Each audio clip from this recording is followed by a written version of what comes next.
YouTube, what's going on? It's your boy Buddha back in the building. We're here for another day looking at last Cloudia information. I'm excited because we're going to be looking at some data mining. Huge shout out to the Discord, specifically Toshi, Neko, and Kim. Kim is the one who posted this information, but if I scroll up, we can take a look at Toshi right here, as well as Neko, Lolly, Samurai. I just shortened it to Neko. I hope you don't mind.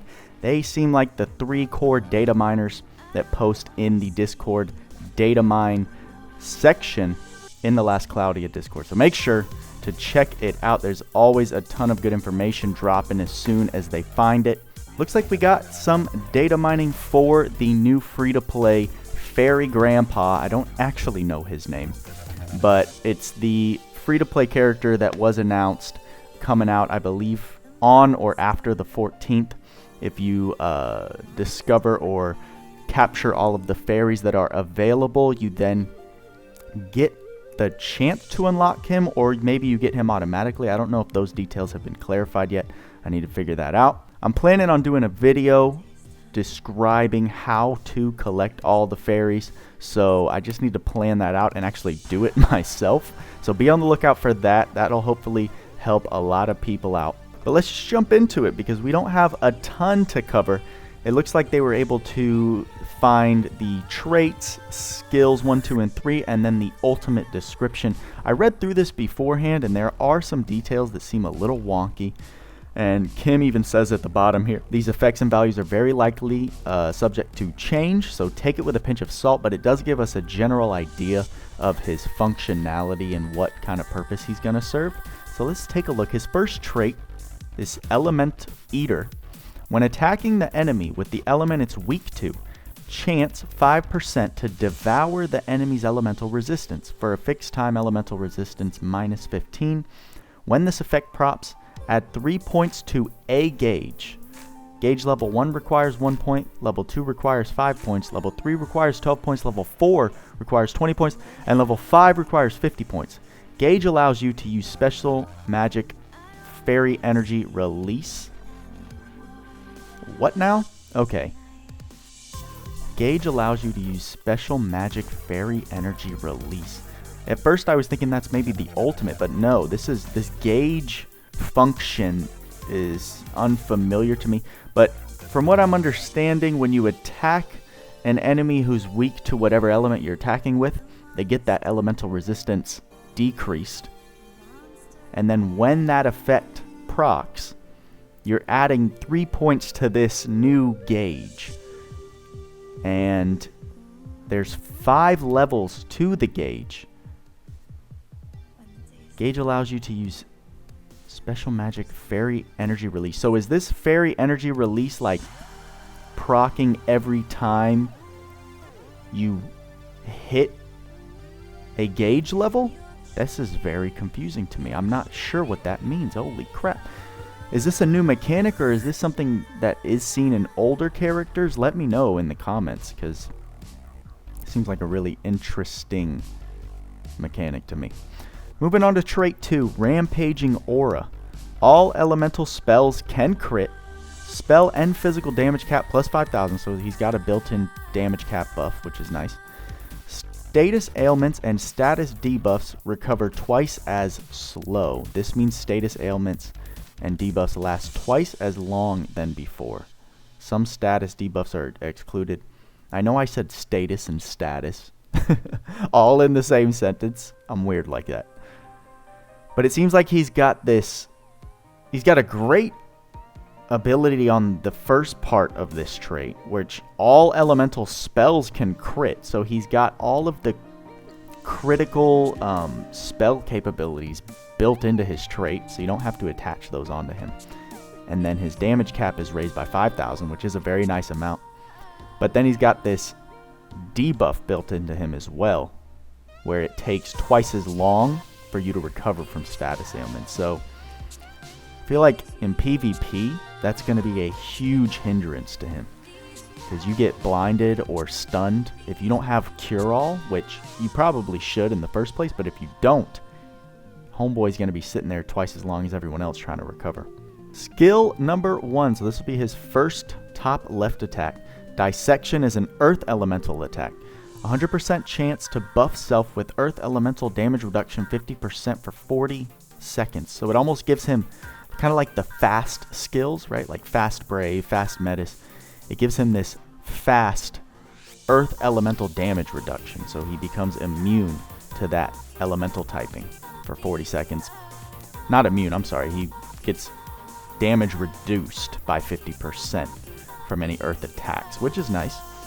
Skill 2, moving prey capture, is a fire elemental attack. This is your top right. 100% chance to buff self with fire elemental damage reduction. So you give yourself the same typing damage reduction when you do these attacks. 0% chance to buff self with thunder elemental damage reduction. 0% chance? So this is what I remember reading. It's like, what? I don't know if, I think this is what Kim was talking about, where these numbers are probably subject to change, because that sentence doesn't even make sense. 0% chance to buff self? I think we'll have to see what this actually reads when we get the official announcement for his skills. Skill 3, cold storage, as an ice elemental attack. So he's got 3 different element attacks for each skill. The only person I know that's similar to is Zykes, I believe. Zykes has varying elements within his skill attacks. And then same kind of thing. Oh, but look at this. 100% chance to buff self with light elemental damage reduction, 50%. So that's actually a different element than the attack is. And then it's got that 0% chance to buff self with ice elemental damage reduction.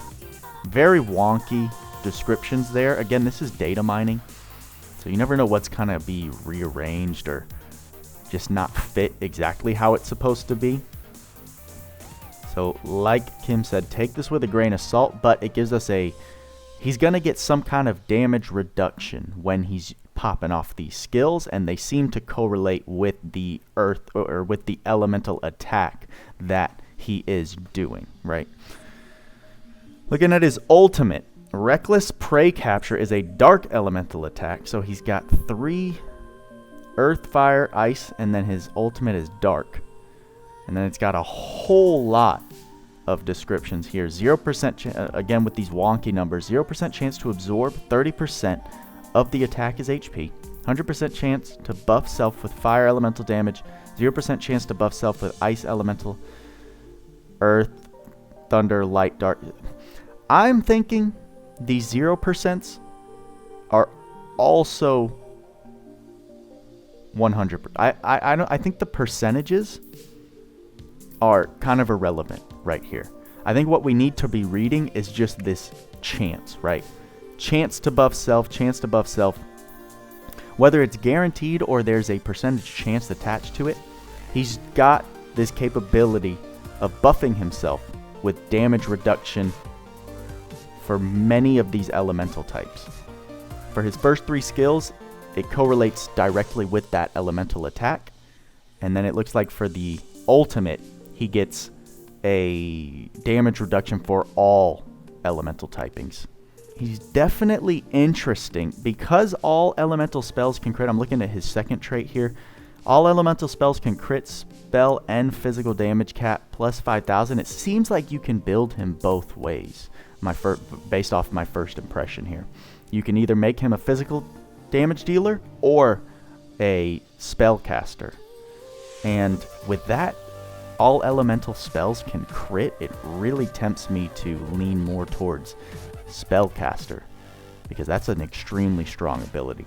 You throw him, if you don't have an extremely strong caster like Lagerboss or AG Lily, and you can grind this guy up for free and make him your main caster, he's got a bunch of damage reduction built into him, which is very nice. He's got all elemental spells can crit. He's got his damage cap built into him. You put him along with a support type, Tinkly or Spirit Maid Interior, then you've got your physical damage dealer. He seems like he can be a really solid addition, and the ability to get him for free is what makes him that much better. I'm very interested to see in game what this gauge mechanic is. Looking at his first trait, where you accumulate these points every time you get these, every time this effect procs, where you're dealing elemental damage that the enemy's weak to, you gain these points that level up this gauge. And I'm guessing when the gauge is full. So once you get 50 points, you activate this fairy energy release, which I'm interested to see what that entails. So an interesting unit, right? There's still a lot of questions I have, and I'm sure you have too, but this information did drop yesterday at noon. I'm a little late to the party. It's pretty typical of me, but I think it's really interesting stuff to note. Toshi's down here. He says he'll look through the files again later. Pretty sure they haven't added anything else for Gramps. They may have for Lilibet, since her normal attack sprite GIF was horrendous. So that's talking about Shift Lilibet coming. She's got a picture up here, which will be interesting. There's if you haven't seen her yet, this is what they data mined for the Shift Lilibet coming at some point. We don't know when exactly. I'm not too concerned with her because my damage, physical damage dealers are on point right now, and I got plenty of projects to work on, but I definitely wanted to check this guy out and get me hyped up to make this fairy video and keep looking for information. I'm definitely going to be trying to get him as a budget player. I have to call myself now. I'm no longer free to play, but I'm still trying to take advantage of every free to play feature that's in the game that Adis gives us, because it's just a nice treat for anyone who doesn't have the luxury to spend the cash that they have. What do you guys think? Are you excited for this guy? Is he underwhelming? Tell me, is this gauge mechanic new, or have we seen it before and I'm just too new to have noticed it on an older character? I always get such great feedback in the comments. You guys teach me something every single video, so thank y'all for coming back, and thank y'all for enjoying these videos. I'm going to keep them coming. Y'all know what I say. Work hard, play harder. See you in the next video.